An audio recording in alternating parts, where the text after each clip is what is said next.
कौन बनेगा नेता। नगर निगम के चुनाव पास आने वाले थे।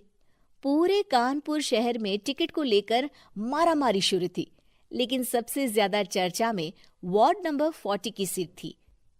वो इसलिए क्योंकि इस बार वहां की सीट महिला के लिए आरक्षित थी। अब सवाल ये था कि चुनाव लड़ेगा कौन।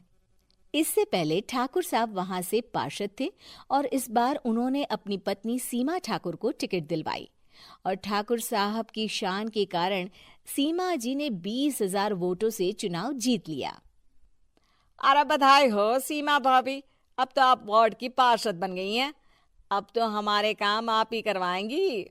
अरे ये तो सिर्फ नाम की पार्षद बनी है, वो तो महिला सीट आ गई, वरना पार्षद तो मुझे ही बनना था। अब भले ही चेहरा इसका होगा, लेकिन पावर तो मेरी ही होगी। अरे वाह भाई साहब, क्या दिमाग लगाया है आपने भी। आइए आप लोग, खाना लगा दिया है सबके लिए। सीमा जी पार्षद बन चुकी थीं, फिर भी उनकी एक ना चलती। सारे काम ठाकुर साहब खुद ही संभाल लेते और जहां जरूरत पड़ती वहां सीमा जी का अंगूठा लगवा लेते। सीमा जी ज्यादा पढ़ी लिखी भी नहीं थी। एक दिन ठाकुर साहब और सीमा एक प्रोग्राम में जाते हैं। अरे ठाकुर साहब, आप आ गए। ओहो, पार्षद मैडम भी आ गई हैं। स्वागत है आप दोनों का। लगता है हमारे पार्षद फंड का सही इस्तेमाल हो रहा है। चलिए अब उद्घाटन करते हैं। ये लीजिए ठाकुर साहब कैची, आप ही सबसे पहले प्रवेश कीजिए। सब लोग आगे निकल जाते हैं और सीमा जी पार्षद होने के बावजूद भी पीछे खड़ी रह जाती हैं। वो देखती हैं कि वेलकम बोर्ड पर उनका नाम है, लेकिन महिला होने के कारण कोई उनका सम्मान नहीं कर रहा। अगले दिन एक आदमी उनके घर आता है। अरे ठाकुर साहब नमस्कार। कल ना हम नोटिस किए कि हमारा घर तो अवैध है और नगर निगम वाले उसे तोड़ने आ रहे हैं। अरे कुछ कीजिए ना ठाकुर साहब। देखो भाई, मैं तो ज्यादा कुछ कर नहीं सकता, पर अगर तुम सबकी जेब गर्म कर दो तो कुछ हो सकता है। कुल मिलाकर 4 लाख लगेंगे। अरे 4 लाख ठाकुर साहब? अरे भाई, मैं अपने लिए नहीं मांग रहा हूँ। दरोगा है, इंजीनियर बाबू है, बड़े साहब है, सबको देना पड़ता है ना थोड़ा थोड़ा। बोलो है मंजूर? तभी वहां अचानक सीमा जी आ जाती हैं। अरे ये आप क्या कर रहे हैं? पहले इन्हीं लोगों से तो आपने वोट मांगे, अब इनसे ही पैसे ले रहे हो। अरे चुप रहो तुम, तुम्हारा काम है सिर्फ अंगूठा लगाना, तुम वही किया करो।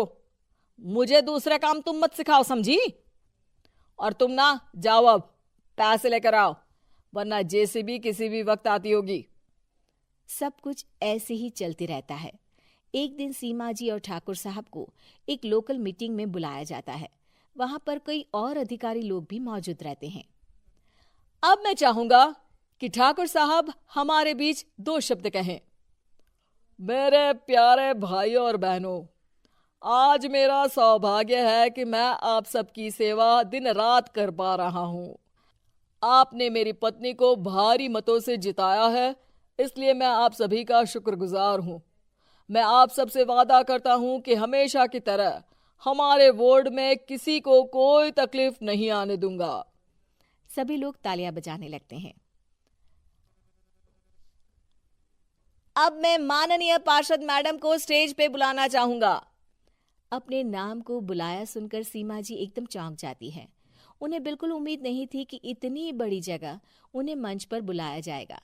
जैसे तैसे वो मंच पर चढ़ती हैं।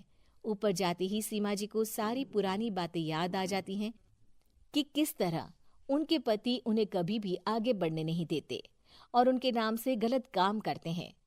वो बोलने लगती हैं। मैं आपके वार्ड की पार्षद सीमा हूँ।